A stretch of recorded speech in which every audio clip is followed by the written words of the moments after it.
மக்கள் மாற்றத்தை எதிர்பார்ப்பதால் பாஜகவை வெற்றி பெற செய்வார்கள் என்று வடசென்னை பாஜக வேட்பாளர் பால் கனகராஜ் தெரிவித்துள்ளார்.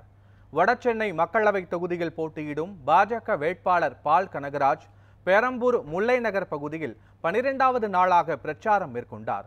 அப்போது செய்தியாளர்களிடம் பேசிய அவர், வடசென்னை மக்கள் மாற்றத்தை எதிர்பார்க்கிறார்கள் என்றும் தன்னை சோர்வடைய விடாமல் வரவேற்கிறார்கள் என்றும் கூறினார்.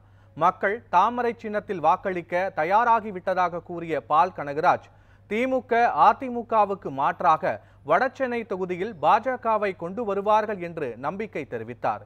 கூகுளில் பிரதமர் மோடியின் சாதனைகளை தேடினால் அதில் வரும் தகவல்களை படிப்பதற்கு ஒரு நாள் போதாது என்றும் பால் கனகராஜ் கூறியுள்ளார். மோடி அரசின் சாதனைகள் அப்படின்னு போட்டாலே உங்களால் அந்த சாதனையை நீங்க படிக்க முடியாது, ஒரு நாளான படிக்க முடியாது. அவ்வளவு திட்டங்கள், அவ்வளவு பயனாளிகள், அவ்வளவு தொலைநோக்கு பார்வை. மோடி அரசு 10 வருஷமா ஒண்ணுமே செய்யலன்னு சொன்னார்னா இவர் 10 வருஷமா அரசியலே இல்லைன்னு அர்த்தம். அவருக்கு அரசியலே தெரியலன்னு அர்த்தம். அப்போ மக்கள் சேவை என்னன்னு அவருக்கு புரியலன்னு அர்த்தம்.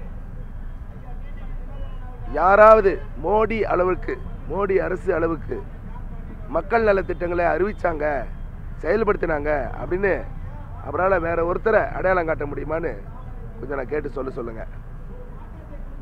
இதற்கு முன்னால மத்தியில் ஆண்ட காங்கிரஸ் அரசு, 10 ஆண்டுகளுக்கு முன்பாக ஆண்ட காங்கிரஸ் அரசுல இருந்தவர் தான் அவரு.